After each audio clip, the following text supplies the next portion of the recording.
మోదీ గారి ఆఫీస్లో కొద్ది నెలలుగా ఒక ఇంపార్టెంట్ ఫైల్ ఉందండి. ప్రైమ్ మినిస్టర్స్ ఆఫీస్ అంటారు చూసారా. ఈ ఫైల్ ఏమిటి అంటే అగ్ని-6 అని అంటారు. మీరు అగ్ని-5 గురించి వినే ఉంటారు. మీకు దీని మీద పరీక్ష ఒడిస్సా వద్ద జరిగినప్పుడు చైనా వాడు చాలా పెద్ద లెవెల్లో గొడవ చేశాడు. ఎందుకు అంటే దీని రేంజ్ ఏకంగా 7,000 కిలోమీటర్లు ఉండవచ్చు, ఇది మెయిన్లాండ్ చైనాకు ప్రమాదము అని వాడు ప్రకటన చేశాడు. మీకు కొన్ని దేశాల్లో అయితే మీకు ఈ అగ్ని-5 మిజైల్ వెళ్ళడాన్ని కూడా చాలామంది చూశారు. ఏమిటి విచిత్రం అనుకున్నారు. తరువాత ఏమైంది, అగ్ని-6 అని చెప్పి మాట్లాడాం. అంటే మీకు మోదీ గారు గ్రీన్ సిగ్నల్ ఇవ్వాలండి. మీకు సమీర్ వి కామత్ అని అంటారు. ఈయన ఎవరు అంటే DRDO యొక్క చైర్మన్. సో నిన్న ఒక ప్రకటన చేశారు. దాని ప్రకారం ఈయన ఏం మాట్లాడతారు అంటే, మాకు ప్రైమ్ మినిస్టర్స్ ఆఫీస్ నుంచి గ్రీన్ సిగ్నల్ వస్తే త్వరలోనే మేము అగ్ని-6 పై పరీక్ష చేసి ప్రపంచానికి చూపిస్తాము. ఏమండి, ఒక ఫైల్ ఉంది, ఇది చాలా చాలా ముఖ్యము.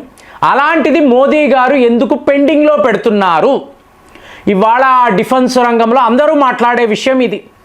మీరు డైరెక్ట్గా ఓకే అనేవచ్చు, DRDO వాళ్ళ అగ్ని-6 మీద పరీక్ష చేసేవచ్చు. ఈ చేయడము ఇది ఎంత పెద్ద విషయం. ఇప్పుడు అగ్ని-5 అన్నారు అనుకోండి, ఇప్పుడు మన వాళ్ళని అడిగితే 5,000 కిలోమీటర్లు మాత్రమే అని మనం చెప్తాం. కానీ చైనా వాడేమంటున్నాడు, 7,000 నుంచి 8,000 కిలోమీటర్లు దీని యొక్క రేంజ్ అండి, స్ట్రైక్ రేంజ్ అంటారు. అలాంటప్పుడు మీరు అగ్ని-6కి వెళ్ళండి. ఇదేమవుతుంది, 10,000 కిలోమీటర్ల నుంచి 12,000 కిలోమీటర్లు స్ట్రైక్ రేంజ్. అంటే ఇంటర్ కాంటినెంటల్ బాలిస్టిక్ మిజైల్. భారత్లో ఫర్ ద ఫస్ట్ టైం మనము ఈ ICBMని తయారు చేసాము, పరీక్షలు చేసాము. అయ్యో అదేంటి, అగ్ని-5 ఉంది కదా, ఇది కూడా ICBMే కదా అనిపిస్తుంది. మనం ఒప్పుకోమండి. చూడండి, మీకు ఇలాంటి మిజైల్ తయారు చేసే పవర్, శక్తి, టెక్నాలజీ శాస్త్రవేత్తలు అందరూ ఉన్నారు. DRDOలో నిష్ణాతులు ఉన్నారు. కానీ భారత ప్రభుత్వం యొక్క వైఖరి చూశారు అనుకోండి, మాకు ఇది చాలు, మేము ఇక్కడతో ఆగిపోయేము అని చెప్తున్నారు. ఇదే మీకు అతిపెద్ద యుద్ధము, శాస్త్రవేత్తల మధ్య యుద్ధం. ప్రభుత్వము ఎందుకు ఇలా చేస్తుంది? ఏమీ లేదు ఫ్రెండ్స్. ఒక్కసారి మనము అగ్ని-6 ఓకే గ్రీన్ సిగ్నల్ ఇచ్చి తయారు చెయ్యండి అన్నాము అనుకోండి, పరీక్షలు అయిపోయాయి అనుకోండి, యావత్తు ప్రపంచం మనల్ని వేరేలా చూస్తారండి. భారత్ వైపు నుంచి మాకు చాలా పెద్ద ప్రమాదాలు పొంచి ఉన్నాయి. ఎక్కడా? ఒక ఆసియా ఖండంలో కాదండి, యూరోప్లో, అమెరికాలో కూడా ఇలాంటి ఒక పర్సెప్షన్ వచ్చేస్తుంది. మనల్ని వాళ్ళు చూడడమే వేరేలా చూస్తారు. ఇప్పటి వరకు భారత్ అంటే ఒక సేఫ్ కంట్రీ, ఫ్రెండ్లీ కంట్రీ. మీరు ధైర్యంగా ఆ దేశంలోకి వెళ్ళవచ్చు, వ్యాపారాలు చేసుకోవచ్చు, పెట్టుబడులు పెట్టవచ్చు. వాళ్ళు వచ్చినా కూడా మనం అలో చేయొచ్చు, ఎక్కడా ఎటువంటి సమస్య ఉండదు. ఇది ఒక no problem country, neutral country, ఇలా కదా చూస్తారు. అందుకే కదా అమెరికా అన్నా రష్యా అన్నా సమానమే అంటాం. ఇక చైనా వాడితో కూడా ఇవాళ కూడా వ్యాపారం చేస్తున్నాం, మనకు ప్రాబ్లం లేదు. కానీ ఒక్కసారి మీరు అగ్ని-6లోకి వెళ్ళారు అనుకోండి, టోటల్గా ఈ ప్రపంచం మిమ్మల్ని వేరేలా చూస్తుందండి. వెస్టర్న్ మీడియాలో హెడ్లైన్స్లో ఇవే, India became a dangerous country అని రాస్తారండి. సో ఇది వద్దు అని మోదీ గారు ఈ ఫైల్ని అలా పెట్టుకొని కూర్చొని ఉన్నాడు. కానీ ఇలాగే ఉంటామా అంటే కాదు. చైనా వైపు నుంచి మనకి ఏంటి ప్రమాదము, పాకిస్తాన్ లాంటి దేశానికి అమెరికా వాడి వైపు నుంచి ఎలాంటి సపోర్ట్ ఉంటుంది, ఇదంతా గమనించి ఒక స్టేజ్లో ఎస్ అగ్ని-6 మనకు కావాలి అని అనిపించినప్పుడు మనము గ్రీన్ సిగ్నల్ ఇస్తాం. ఏమీ లేదు ఫ్రెండ్స్. ఇవాళ ప్రపంచంలో అణు అస్త్రాలు కలిగిన దేశాలను చూడండి. మీకు 2వ ప్రపంచ యుద్ధంలో అమెరికా వాడు ఈ అణుబాంబు ఎలా వాడాడు? ఒక విమానాన్ని తీసుకువెళ్ళి ఈ బాంబుని జపాన్పై వేసి హుటాహుటిగా అక్కడి నుంచి వెళ్ళిపోయాడు. తరువాత ఈ బాంబు పేలడము, ప్రాణ నష్టం మనకి తెలుసు. ఇవాళ మీకు అలా కుదరదు కదా. మీ దగ్గర మిజైల్ టెక్నాలజీ ఉండాలి. అంటే ఒక న్యూక్లియర్ బాంబు ఉంటే సరిపోదు, దానికి కావలసిన వార్ హెడ్ ఉండాలి. సో ఇప్పుడు వార్ హెడ్ మీకు మిజైల్స్లోనే ఉంటాయి. అంటే ఇంటర్ కాంటినెంటల్ బాలిస్టిక్ మిజైల్స్ మీరు వాడాలి. సో మనము అగ్ని 5 దాకా వెళ్ళిపోయాం. ఇవాళ ప్రపంచంలో చూశారు అనుకోండి, రష్యా డేంజరస్ కంట్రీ అంటారు కదా, మీకు RS-28 సర్మత్ అంటారు. ఏకంగా 18,000 కిలోమీటర్ల దాకా ప్రయాణించగలిగే ఇంటర్ కాంటినెంటల్ బాలిస్టిక్ మిజైల్.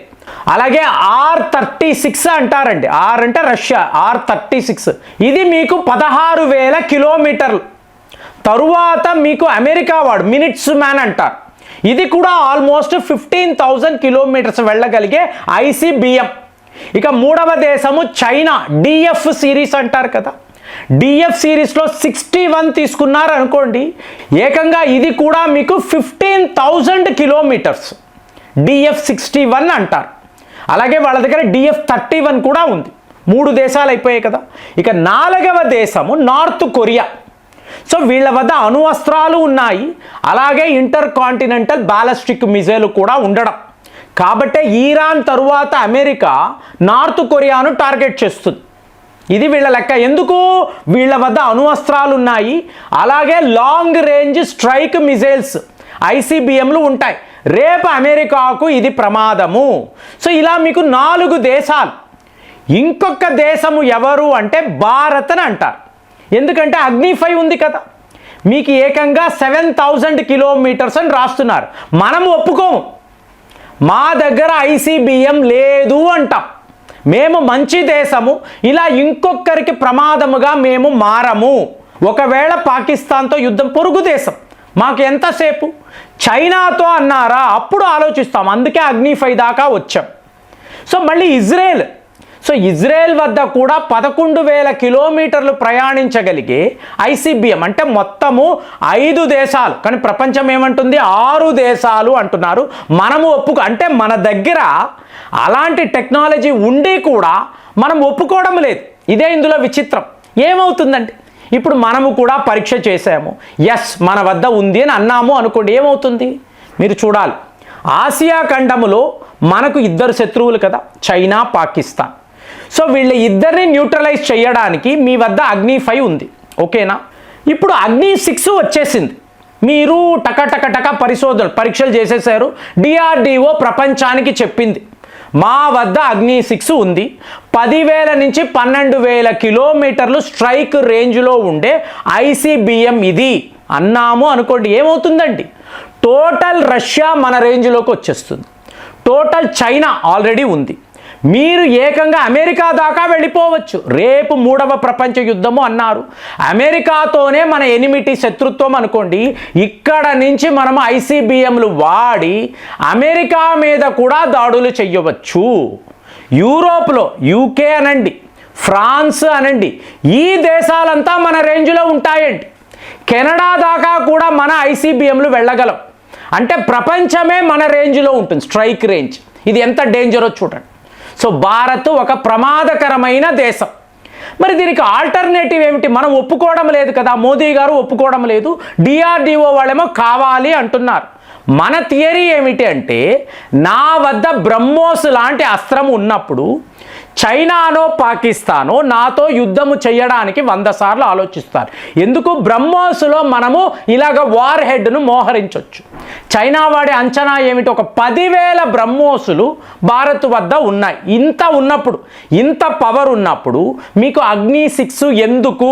ఇప్పుడప్పుడే దీని మీద పరీక్ష ఎందుకు చెయ్యాలి? 2026 గమనిద్దాము. ఈ యుద్ధాల తీరుతెన్నులు చూసి అప్పుడు మనం ఒక నిర్ణయం తీసుకుందామని మోదీ గారు భావిస్తున్నారు. కాబట్టి అగ్ని 6 పెండింగ్లో వీళ్ళ పెట్టారు. మరి ఇది కరెక్ట్ అంటారా, తప్పంటారా? DRDO శాస్త్రవేత్తలు ఎస్ అన్నప్పుడు మనము ఒప్పుకోవచ్చని మీకు కూడా అనిపిస్తుందా? కామెంట్స్లో రాయండి. మళ్ళీ వచ్చే వీడియోలో కలుద్దాం. జై హింద్.